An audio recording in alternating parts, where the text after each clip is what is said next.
ஆனந்தி ஒரு வழியா தன்னோட காதலை வந்து பாத்தீங்கன்னா கயல் கிட்ட வந்து சொல்லிட்டாங்க. அது மட்டும் இல்லாம இப்போ கயலுக்கு என்ன பண்றது அப்படிங்கிற தெரியாத ஒரு மனநிலையில தான் வந்து கயல் சுத்திக்கிட்டே வந்து இருக்காங்க அப்படின்னே சொல்லலாம்.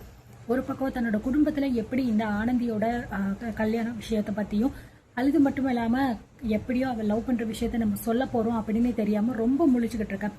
ஒரு பக்கம் என்னதான் தனா அண்ணியோட தம்பி தான் பாலு அப்படின்னு வந்து தெரிஞ்சாலும், ஒரு பக்கம் முக்கியமா வந்து எழிலுக்கும் அந்த பாலுவுக்கும் சுத்தமா வந்து செட் ஆகாது. ஒரு வேளை இவங்க 2 பேருக்கும் கல்யாணம் ஆயிடுச்சு அப்படிங்கிற விஷயத்த வந்து கேள்விப்பட்டாலும், அல்லது கையில் அப்படி பண்ணி வைக்க போறா அப்படிங்கிற விஷயத்த கேள்விப்பட்டாலும் நிச்சயமா எழில் வந்து அதுக்கு ஒத்தப்போ போறதும் கிடையாது. இதனால கையலுக்கும் எழிலுக்கும் ரொம்ப பெரிய சண்டை தான் வரப்போகுது. ஏன்னா எழில் சொல்லுவான், என்ன மீறி உனக்கு வந்து உன் தங்கச்சியோட வாழ்க்கை தான் வந்து முக்கியமா அப்படிங்கிற மாதிரி நினைச்சிட்டு 2 பேருமே பிரியக்கூடிய ஒரு சுச்சுவேஷன் வர்றதுக்கான வாய்ப்புகளும் இருக்கு. ஏன்னா தேவையில்லாத வேலை எல்லாத்தையுமே வந்து கையில் சொல்லிக்கிட்டு இருக்கான். எப்பயும் போல வந்து தன்னோட குடும்பத்துக்கு ஒண்ணு அப்படின்னா கையில் ஓடி ஓடி பண்ணுவாங்க. அதே மாதிரிதான் இப்போ இந்த கல்யாணத்தை இவ்வளவு தூரம் வந்து நடத்தணும், எல்லாருடைய சந்தோஷமும் இதுலதான் இருக்கு அப்படின்னு நினைக்கும் போது கூட இந்த கையில் பாத்தீங்கன்னா தன்னோட தங்கச்சிக்கு வந்து வாக்கு கொடுக்குறா. கண்டிப்பா உனக்கும் பாலுவுக்கும் நான் கல்யாணம் பண்ணி வைப்பேன், அது நடக்கத்தான் போகுது, அது வரைக்கும் பொறுமையா இரு அப்படிங்கிற மாதிரி வந்து சொல்லிடுறாங்க. ஏன் இந்த கையில் இந்த தேவையில்லாத வேலை பாக்குறாங்க அப்படிங்கிறது தாங்க எனக்கு ஒண்ணுமே தெரியல. மற்றவங்க எல்லாருமே ரொம்ப தூரம் பார்த்தீங்கன்னா கஷ்டப்பட்டு எங்கெங்கேயோ போயிட்டு காசு எல்லாமே புரட்டி கல்யாணத்துக்கு வந்து ஏற்பாடு பண்ணி வச்சிருக்காங்க. அது மட்டும் இல்லாமல் ஆனந்தியை பார்க்கறதுக்கு பார்த்தீங்கன்னா இங்கே கையிலோட சொந்தக்காரங்க எல்லாருமே வந்து வராங்க. ஸோ ஆனந்தியை பார்த்துட்டு இவ்வளோ நல்ல ஒரு வாழ்க்கை வந்து ஆனந்திக்கு அமைஞ்சிருக்கு, இந்த வாழ்க்கை வந்து ரொம்பவே சந்தோஷமா அமையும் அப்படிங்கிற மாதிரி வந்து சொல்லிட்டு உன் தங்கச்சிக்கு கண்டிப்பா நீ வந்து சுத்தி போடு அப்படிங்கிற மாதிரி எல்லாம் வந்து காமாட்சி கிட்ட சொல்லிக்கிட்டு இருக்காங்க. கையில் வந்து எதுவுமே வந்து பேசாம ரூம்குள்ளே வந்து ரொம்ப அமைதியா உட்காந்துக்கிட்டு இதை பத்தி யோசிச்சுக்கிட்டே இருக்காங்க. என்னென்ன நம்ம குடும்பத்துல இப்படிப்பட்ட பிரச்சனை எல்லாம் நடக்க போகுதுன்னு தெரியலையே, அம்மா வந்து இவ்வளோ சந்தோஷமா இருந்த நான் வந்து இப்பதான் பாக்குறேன், அவங்களோட சந்தோஷத்தை எப்படி வந்து என்னால கெடுக்க முடியும்னு தெரியலையே, ஒன்றும் புரிய மாட்டேங்குது, நான் என்ன பண்ண போறேன்னு எதுவும் தெரியலையே. ஏன்னா அவளுக்கு சப்போர்ட்டுக்கு கூட வந்து ஆள்கள் யாருமே வந்து இல்லை அப்படின்னு நினைச்சிட்டு ரொம்பவே பாத்தீங்கன்னா வந்து கன்ஃபியூஷன்லேயே வந்து உட்காந்துக்கிட்டு இருக்கும்போது அப்போதான் காமாட்சி உள்ள வந்துட்டு, கையல் என்ன பண்ணிக்கிட்டு இருக்க, ஏன் ஒரு மாதிரியா இருக்க, ஏதாவது உடம்பு சரியில்லையா அப்படின்னு கேட்குறாங்க. ஐயோ அப்படிலாம் ஒன்றும் இல்லாமா, சும்மா தான் யோசிச்சுக்கிட்டு இருக்கேன் அப்படின்னு சொல்லும்போது, கையல் நம்ம சொந்தக்காரங்கெல்லாம் வெளியில வந்திருக்காங்க, வா வெளியில வந்து அவங்க கிட்ட பேச அப்படின்னு சொல்லிட்டு காமாட்சி பார்த்தீங்கன்னா கையில வந்து கூட்டிட்டு வெளியே போயிடுறாங்க.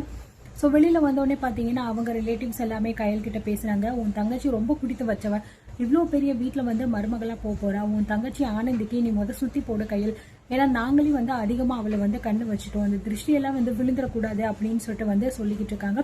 அப்பயுமே வந்து கையல் பார்த்தீங்கன்னா கொஞ்சம் ஜாலியாக எதுவுமே வந்து பேசாமல் அப்படியே வந்து அமைதியாக நின்றுக்கிட்டு சரி அப்படிங்கிற மாதிரி சொல்லிக்கிட்டு இருக்காங்க.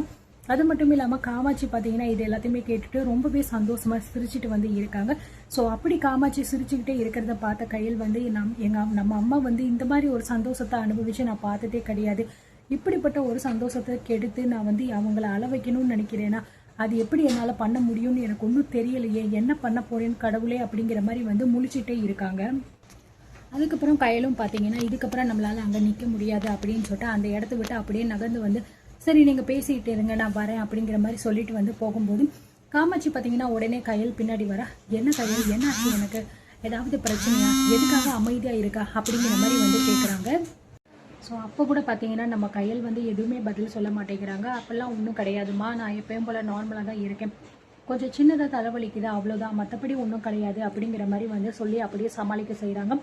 இருந்தாலுமே வந்து காமாட்சிக்கு கையில் பார்த்தா கொஞ்சம் டவுட்டாக தான் இருக்குது. ஏன்னா கையில் வந்து எப்பயுமே இப்படிப்பட்ட ஆள் கிடையாது, எப்பயுமே கலகலன்னு பேசிட்டு இருக்கக்கூடிய ஒரு ஆள் வந்து இப்போ ரொம்பவே அமைதியாக சைலண்டாக இருக்கும்போது இதுக்கு பின்னாடி வேற ஏதாவது பிரச்சனை இருக்குமோ, அல்லது மாப்பிள்ளைக்கு ஏதாவது அங்கே ஆயிடுச்சோ அப்படிங்கிற மாதிரி வந்து இங்கே காமாட்சி வந்து மனசுக்குள்ளே நினச்சிட்டோம்மா, நீ எதை பற்றியும் நினைக்காத, ஆனந்தியோட கல்யாண வேலையை மட்டும் பாரு, மற்ற எல்லாத்தையும் நான் பார்த்துக்கிறேன், எதை பற்றியும் நீ நினச்சி ஃபீல் பண்ணாத, எனக்கு சும்மா சின்னதாக ஒரு தலைவலி தான், மற்றபடி வேற ஒன்றுமே கிடையாது, நீ போய் அவங்களுக்கு கவனி அப்படிங்கிற மாதிரி வந்து சொல்லிட்டு கையில் வந்து தன்னோட ரூமுக்கு போயிட்டு உட்காந்துட்டு மறுபடியும் பார்த்தீங்கன்னா அதை பற்றியே வந்து யோசிக்க ஆரம்பிச்சுக்கிறாங்க.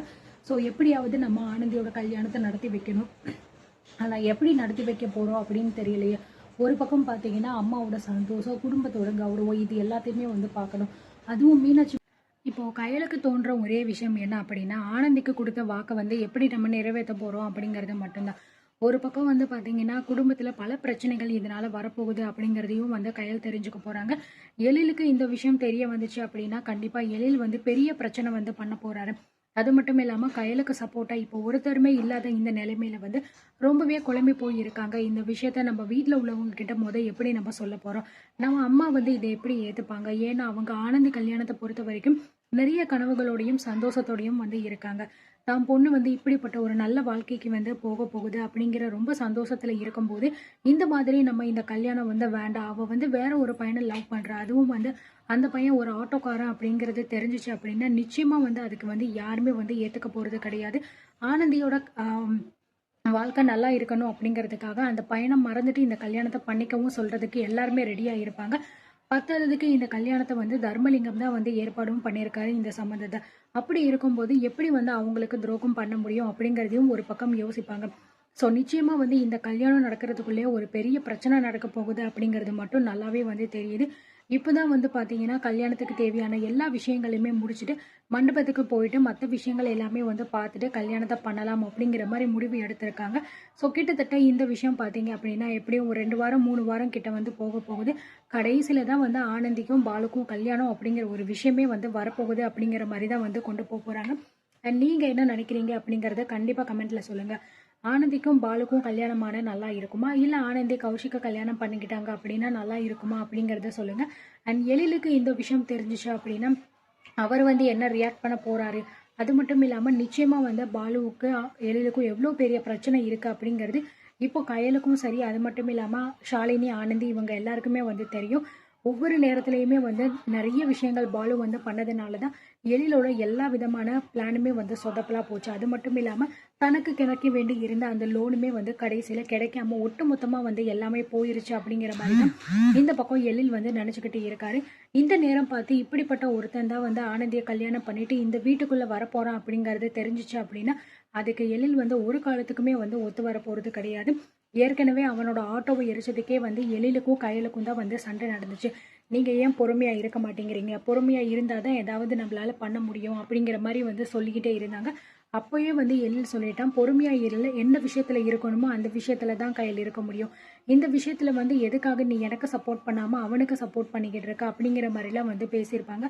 ஸோ இதுலேயே வந்து தெரியுது கண்டிப்பாக வந்து பாலுவுக்கும் எழிலுக்கும் வந்து செட்டே ஆகாது அப்படின்னு சொல்லிட்டு இது எல்லாத்தையுமே தாண்டி எப்படி வந்து கயல் இந்த கல்யாணத்தை வந்து நிறுத்தி எல்லாருக்குமே புரிய வச்சு கல்யாணத்தை பண்ண போறாங்கன்னு தெரியல. சரி, ஒரு பக்கம் இவங்க குடும்பம் அப்படின்னா இன்னொரு பக்கம் பார்த்தீங்கன்னா மீனாட்சியோட குடும்பம் ரொம்ப சந்தோஷத்துல இருக்காங்க.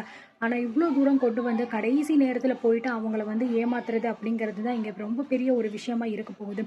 முன்னாடியே இப்படி காதலிக்கிறது தெரிஞ்சிச்சு அப்படின்னா சொல்லி இந்த கல்யாணத்தை அப்போவே நிறுத்தியிருந்தா அந்த பையன் மனசுலையும் பார்த்தீங்கன்னா எதுவும் நினச்சிருக்க மாட்டாங்க. அதே மாதிரி அவங்க குடும்பத்துலேயும் சரி அப்படின்னு சொல்லிட்டு விட்டுருப்பாங்க. ஆனால் இவங்க என்ன அப்படின்னா எல்லாத்தையுமே வந்து பண்ணிக்கிட்டு இருக்காங்க. அப்போ எல்லாமே அமைதியாக இருப்பாங்க. ரிசப்ஷன் அப்போ எல்லாத்தையுமே வந்து கலந்துக்கிட்டு கடைசி நேரத்தில் வந்து ஆனந்திக்கு இந்த கல்யாணத்தில் மாதிரி விருப்பம் கிடையாது, வேற ஒரு பையனை லவ் பண்ணுறான், அந்த பையன் கூட வாழ்ந்தாதான் அவளால் சந்தோஷமாக இருக்க முடியும் அப்படிங்கிறத சொன்னால் யாருக்காவது கோவம் வந்து கண்டிப்பாக வரதான் செய்யும். ஸோ எனக்கு தெரிஞ்சு கிட்டத்தட்ட பார்த்தீங்கன்னா இந்த விஷயத்த வந்து ரொம்ப பெருசாக வந்து இழுத்துட்டு போகிறாங்க அப்படின்னு தான் வந்து நினைக்கிறேன். சரி, பார்க்கலாம் நிச்சயமாக. ஏன்னா ஏதாவது ஒரு விஷயம் வந்து கண்டிப்பாக அவங்களுக்கு வந்து நடக்கும். அந்த விஷயத்தின் மூலமாக ஆனந்தியோட விஷயம் எல்லாருக்குமே வந்து தெரிய வரும். அப்போ அவங்க என்ன டெசிஷன் எடுக்க போகிறாங்க அப்படிங்கிறத நம்ம பொறுத்து இருந்து பார்க்கலாம்.